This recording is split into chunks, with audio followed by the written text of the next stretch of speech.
अस्सलाम वालेकुम दोस्तों, अक्सर हम बाज़ार से ऐसी चीज़ें भी ख़रीद लाते हैं जो हमारी ज़रूरत की बिल्कुल नहीं होती। इसी तरह हम एक दूसरे को देखा देखी अपने लिए, अपने बच्चों के लिए, अपनी ख़वातीन के लिए बहुत सारी चीज़ें ख़रीद लाते हैं।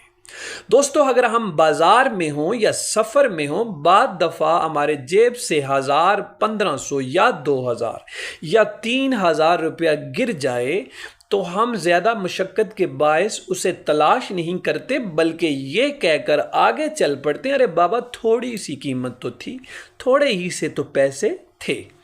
एक तरफ हमारी हालत ये है और दूसरी तरफ हमारे ज़हनों में इस कदर एक दूसरे के लिए गुस्सा है, एक दूसरे के लिए नफ़रत फैली हुई है कि आप ये सुनकर हैरान रह जाएंगे कि रावलपिंडी के अंदर 1300 रुपए के अंदर बहस व मुबाहिसा होता है और दो नौजवान एक दूसरे को कत्ल कर देते हैं।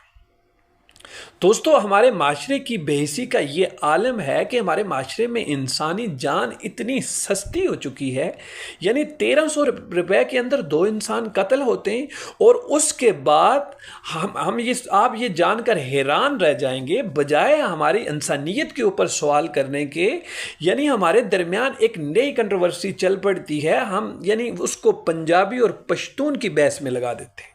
अरे बाबा, पंजाबी और पश्तून की बहस तो बात की बात है, सबसे पहले हम सब की इंसानियत पर ये सवाल उठते हैं कि हमारा माशरा किस नहज पे पहुंच चुका है।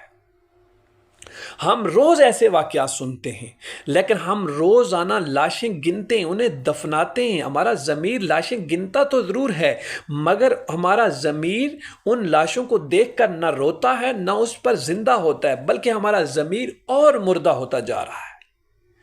और दोस्तों, इसी तरह अपने अहल व अयाल को, अपने दोस्त बाप को, अपने बहन भाइयों को, अपने बच्चों को डिग्रियों के साथ ये भी सिखाएं, उन्हें सब्र सिखाएं, उन्हें यानी दरगुजर सिखाएं, उन्हें ये सिखाएं दरगुजर कर देना, माफ़ कर देना ये कमज़ोरी नहीं होती, बल्कि ये एक ताकत है। लेकिन हमारे माशरे के अंदर उल्टी गंगा बहती है, हम एक दूसरे को माफ़ करने को बेगैरती समझते हैं। जिस मज़हब के हम पैरोकार हैं, उस मज़हब के अंदर भी हमें यह हुक्म है कि एक दूसरे के रास्ते के अंदर अगर कोई पत्थर पड़ा हो तो उसे भी हटा दें, लेकिन हम थोड़ी सी बात पर एक दूसरे को पत्थर मारने के लिए तैयार हो जाते हैं। दोस्तों, एक तरफ तो दो नौजवानों की जान चली गई और दूसरी तरफ हमारे लिए वो कई सवालात छोड़ गए। हम एक दूसरे पर रहम खाएं। ऐसे वाक़यात होने के बाद हम लाशें गिनकर अपने ज़मीर को सुला ना दें, बल्कि अपने ज़मीर को जगाएं कि हमारा माशरा तबाही की आखिरी नहज तक पहुंच चुका है। खुदारा एक दूसरे पर रहम करना सीखें, गुस्से को पीना सीखें। अदम बर्दाश्त का ये आलम हो चुका है कि हम छोटी सी बात पर एक दूसरे की ज़िंदगी छीन लेते हैं, एक दूसरे की सांसें हम जो है छीन लेते हैं। एक दूसरे पर रहम खाएं।